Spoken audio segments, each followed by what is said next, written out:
Hi guys, it is a great pleasure to be able to offer this online version now of our ISE International Security Expo presentation seminar held earlier on at the Olympia in London.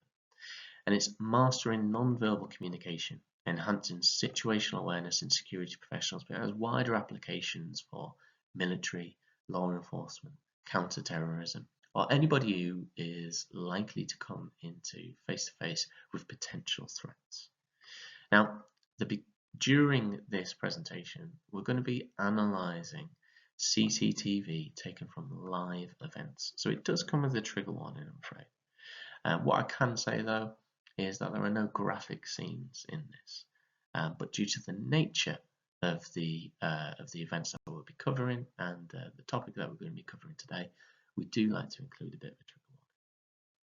We're going to start off with the obligatory copyright notice. This is a PowerPoint presentation that's the sole property of Special Projects Group. If you are viewing this presentation and it's not being held by Special Projects Group or they don't have permission, then the company using this presentation is in direct breach of that copyright law. If you witness this act, it is your legal duty to report the crime to the police and or Special Projects Group Limited on email inquiries@specialprojectsgroup.org. And thank you for your attention.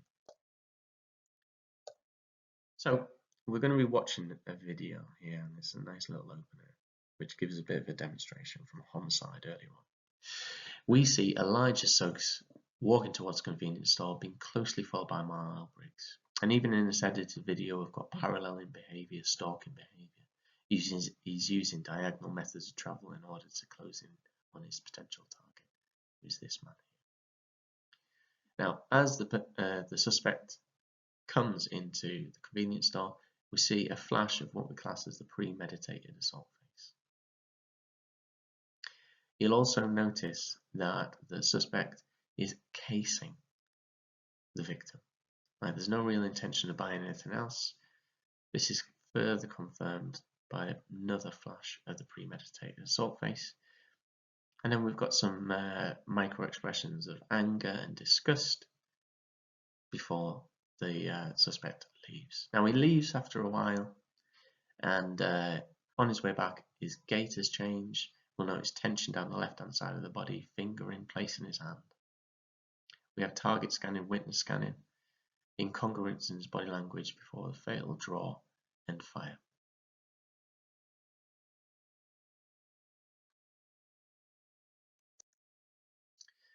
Now, my name is Gary or Gaz Simpson, and I'm a former Royal Marines commander. Worked with Special Forces Support Group.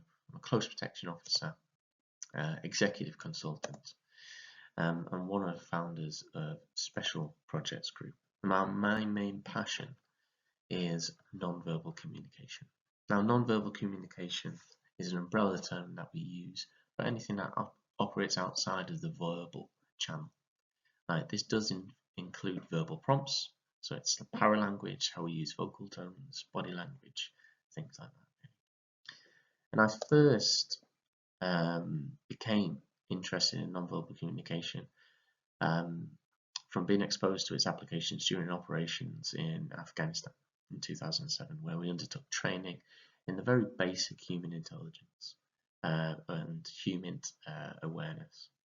And it was to help us make the most of any interactions with civilians. We delved into questioning techniques, information gathering, and some very basic information on body language. And this kicked off a journey of building upon that knowledge of body language and non-verbal communication and adapting it to the battlefield. The purpose of this talk is to highlight some of the ways which we've been using N-VSAT to identify threats before they fully manifest. It's all about understanding the importance of non-verbal cues in threat detection and their applications to security professionals alike. And the purpose of this presentation, you're going to be getting an introduction to N-VSAT and its applications for security professionals. You'll be understanding some of the basic threat indicators surrounding hostile intent. Learn how to apply these to your role as security professionals.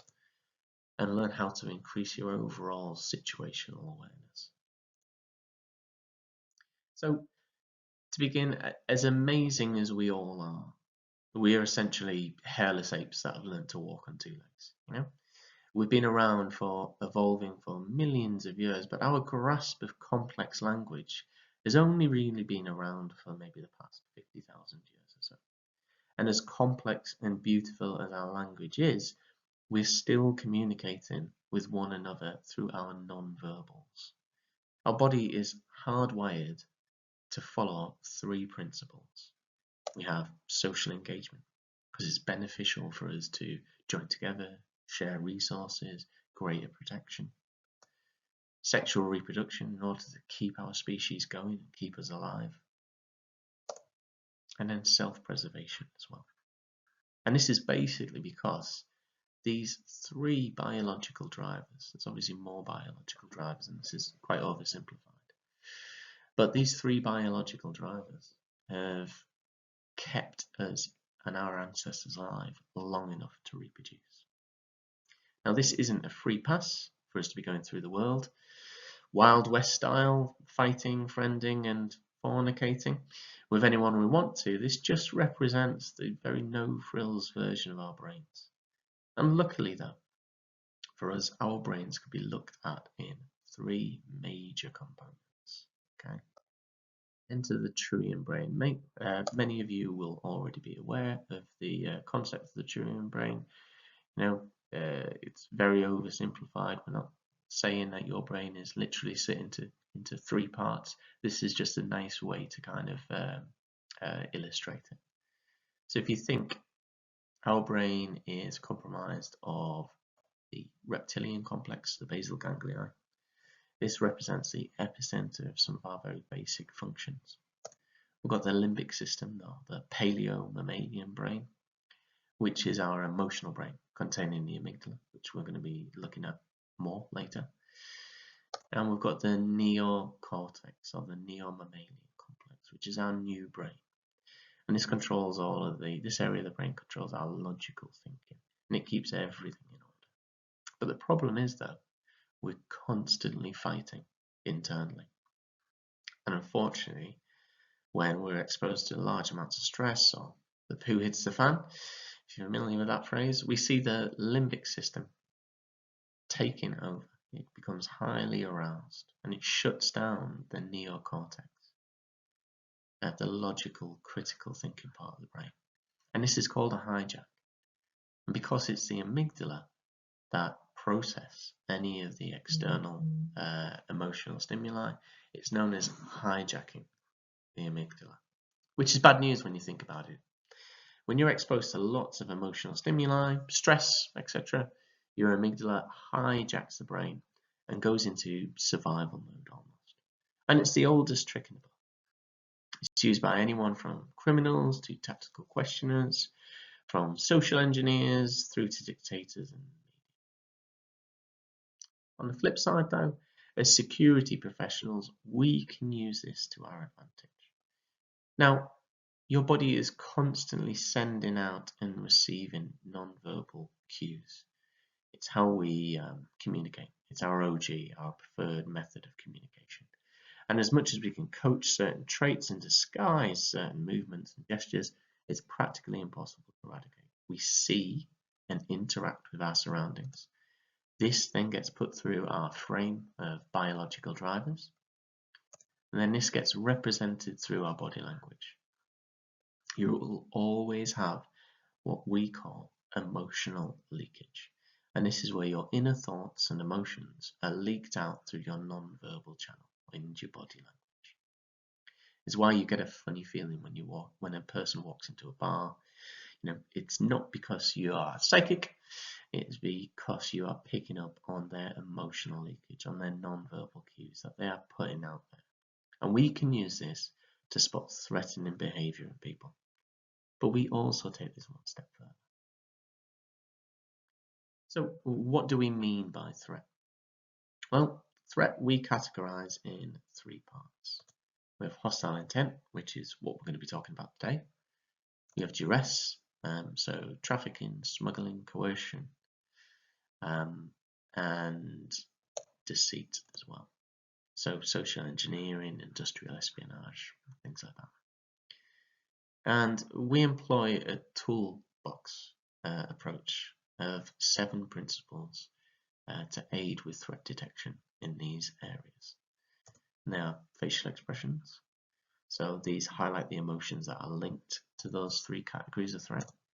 We have body language and kinesics, exploring things like proxemics, gait change, tension, etc. Biometric markers, so sweating, scarring, injuries, ANS responses. History, so the history of the area, the history of the person, the group, the event. We have environmental markers, geographics, atmospherics, and environmental cues. So these are vulnerable points, vulnerable areas, anchor points, habitual areas. Anything that helps us to interpret the human landscape through our use of the environment. We have verbals, so threats, specific language, so inclusive, exclusive language, and context, which is the overarching context of any of the engagements they have. But for the purpose of this talk, in this demonstration, we're going to be focusing on hostile intent, and we're going to be looking at facial expressions and kinesics. So with facial expressions, they're a great tool for us to use, and they give us an insight into the emotions of the people around us. With hostile intent, there are a number of emotions that are associated with attacks, both premeditated and sporadic. And these are fear. So fear is you raise your upper eyelids, raise your eyebrows, put them in and pull them in. Pull those lips horizontal as if you're making the eek sound. We have anger. So pull eyebrows together and towards the nose, create a real intense stare, clench your teeth and lower your jaw slightly. With contempt. So raise one cheek to create a bit of a half smile. Raise your chin slightly, as if you're looking down on somebody. Really narrow those eyes and have an upturned asymmetrical lip or a snarl. We've discussed, so wrinkle your nose, lift that top lip up towards the nose, narrow your eyes, furrow your brows slightly to create and to narrow them. We also have with hostile intent the premeditated assault face. So lower your brows, raise upper eyelids underneath, tighten those lips. Lowered lip is pushed up.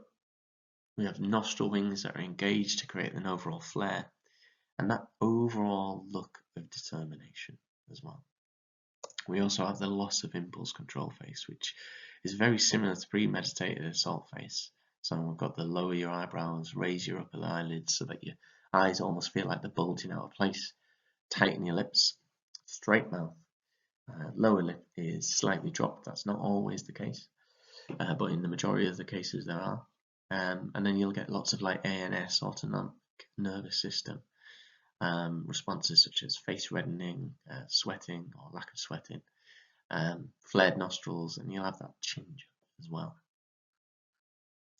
Now the loss of impulse control face and the premeditated assault face are 2 facial expressions that were first identified by Paul Ekman, a psychologist and expert in nonverbal communication. Now Ekman developed the facial action coding system, which is a system for categorizing and encoding facial movements.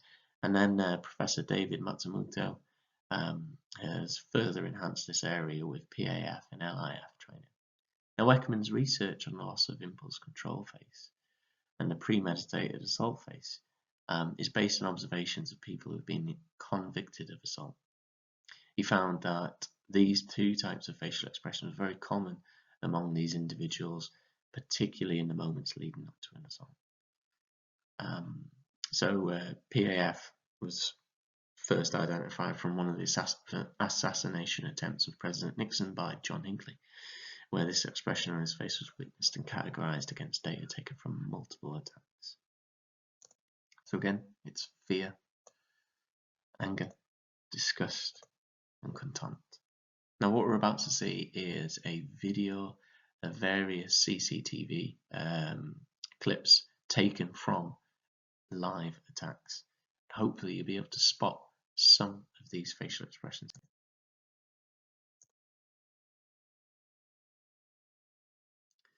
So we can see in the previous examples of CCTV,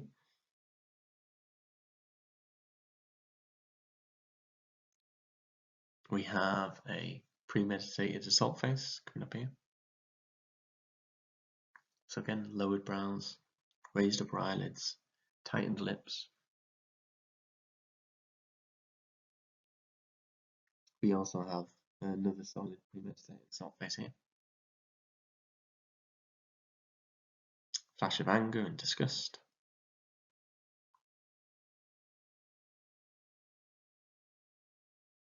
Key points there are the flared nostrils.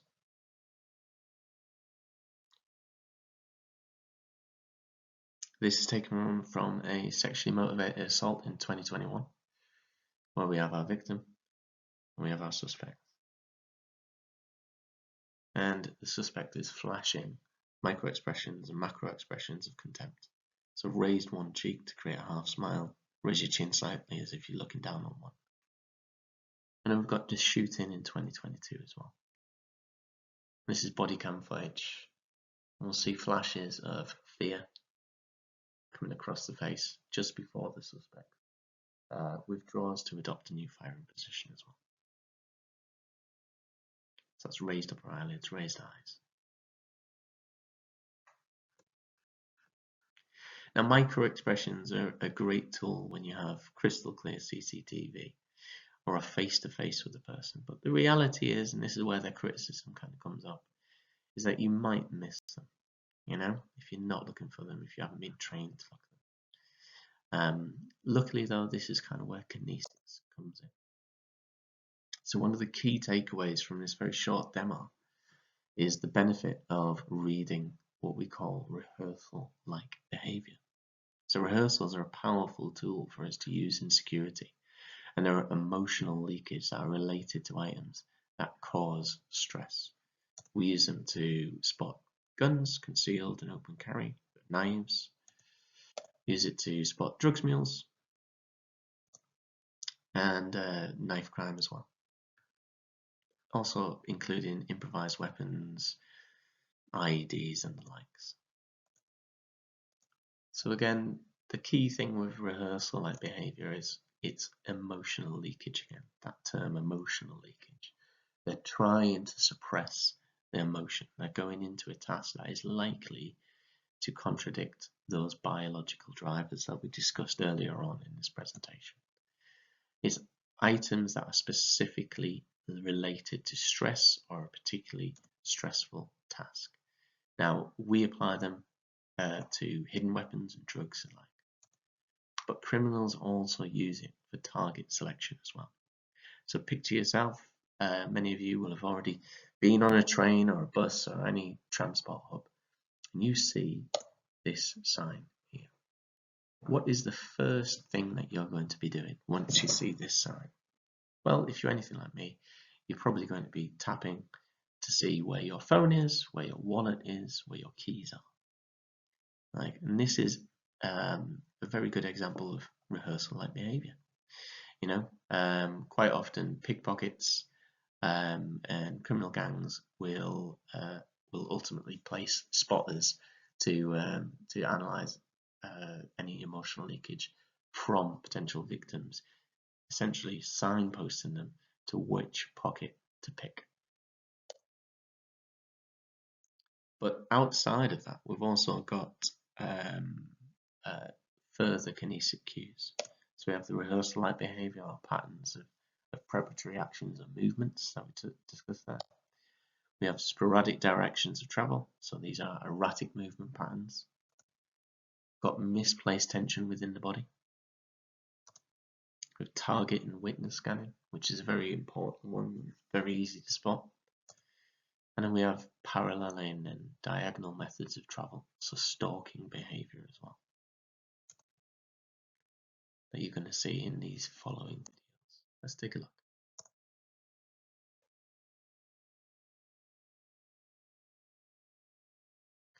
So this is rehearsal-like behavior. Notice that it's tapping, placing there. Again, placement just ahead of an attack in an airport. We have open displays where they're openly rehearsing This is taken from a paranoid schizophrenic in Toronto in 2015. We have concealed carry as well.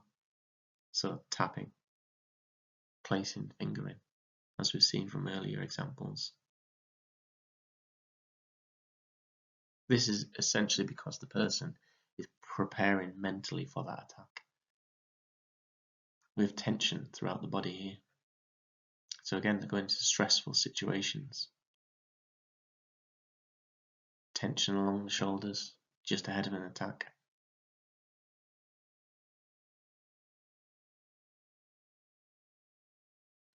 With feints and directions of travel, where people are trying to mislead somebody. This is by a hitman as well. So in terms of the professionalism of some of these people, if you're used to carrying weapons all of the time, then your emotional leakage is going to be quite dulled down, but still have some. We have diagonal methods of travel here, which is another form of feinting ahead of an attack. We have that paralleling behaviour, that stalking behaviour, which can be seen. Now we classify some of our indicators as near side and far side as well. So things that can be seen from far away, things that can be seen up close. We have target scanning, witness scanning, which you're always going to get.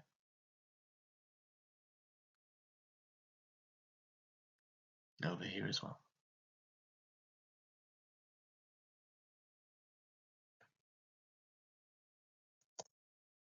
So hopefully we can start to see some of the examples and some of the applications for wider security operations. But with NVC and body language, you're going to constantly be fighting your own biases, and you'll be looking at the whats and not the whys. And that can sometimes cloud your judgment and risk either missing something or going down a bit of a rabbit hole. But what we want to do at Special Projects Group is take some of the lessons that we've learned from hostile environments such as Iraq and Afghanistan and close protection operations worldwide and adapt them to the mainstream security settings. Now, one of the unfortunate things with any of this is whenever there's been large instances such as like the Manchester Arena bombings and various attacks throughout the world, what we find is a lot of the members of the general public or members of security teams have admitted that they thought something was wrong, but they failed to raise this. So we've developed a process and a trigger mechanism that hopefully helps to empower people to be able to make that decision whether or not to challenge or raise it to the authorities. And it all starts off with this, which is ANPA, which is the absence of the normal and the presence of the abnormal. It's a way of measuring atmospheric shifts. If you get that funny feeling that something isn't right, that should be your cause for concern. That should be your trigger mechanism in order to escalate it to the next level. So if it's a really hot day, for example, and somebody is walking in a very bulky jacket, that is ANPA. If it's usually a busy marketplace and you turn a corner and it's no longer a bustling street, it's all very much quiet and shops are boarded up, that is ANPA. That invites you to explore further or get out of that area. So ANPA operates as a trigger mechanism for what we call a noter, which is anomaly noted, so any trigger points, any incongruences, any cause for concern that you have. Observed, so monitor the individual's behavior, notice any additional changes and patterns, and then transfer it to action. Document it, deploy your chatters if you're in security, inform security, raise the alarm, or just get out of there. How do we incorporate NVC analysis and behavioral detection into our role as security professionals? Well, it's something that we've been doing for a while. So this is taken from our custom specific learning, so we can look at layouts, how to lay out a room in order to spot these signs well in advance. We have primers and anchors. So these are specific, almost like emotional traps that are designed to entice and enhance the emotions that are associated with these attacks, so that we can better spot emotional leakage. And then processes and SOPs, such as the one that we've just discussed there. How do we incorporate this as an industry and bring this into daily practice? Well, behavioural detection is already in place, or various elements of behavioural detection are used in law enforcement and military worldwide. From special operations teams to the TSA, to police forces and military personnel as well. But we take this further. We use behavioural detection and NVC analysis to look at things like left and right of bank profiling, in terms of like, what does an attack look like? What are the telltale signs that lead up to an attack? We use it for spotting high value targets, enhancing military operations, and overall keeping ourselves and our people safe. Now, hopefully this has been a very short, sharp introduction to our N-VSAT programme, which is Nonverbal Surveillance and Analysis Training, and our wider HELO programmes, all aimed at educating you to be able to understand your intuition and spot threats before they fully manifest. At this point, I would usually have an opportunity to ask any questions, but since this is in the line, feel free to reach out to me on my email address, which I'll include in the links below. But I'm also going to place a QR code for our online course on nonverbal communication. So this is the foundation course for NVC analysis. It's still online. It's 100% online course, 100% online assessments. It's accessible anytime, anywhere. It's fully interactive and it uses the cutting edge techniques. It's designed to increase your overall situational awareness and learn skills for professional and personal life. And if you use this code here, TSE10, then you'll get 10% off the plan. If you're wishing to explore this further, we've got a full N-VSAT programme which is delivered on site. We can come out to your place of work and deliver it, but we also have domestic courses that will be opening up throughout the year, particularly in Manchester, Derby and London. And if you follow this QR code, then you'll be able to let us know that you're interested and register for early access to that. Now, I hope this has been beneficial. It's obviously been a much a crash course in NVC analysis, which, you know, it is not a crash course subject. But hopefully you found it engaging. If you like it, leave a comment in the comment section of this video, and feel free to connect with me on LinkedIn, Instagram, YouTube, and together we can increase our situational awareness and make lives a little bit safer for everyone else.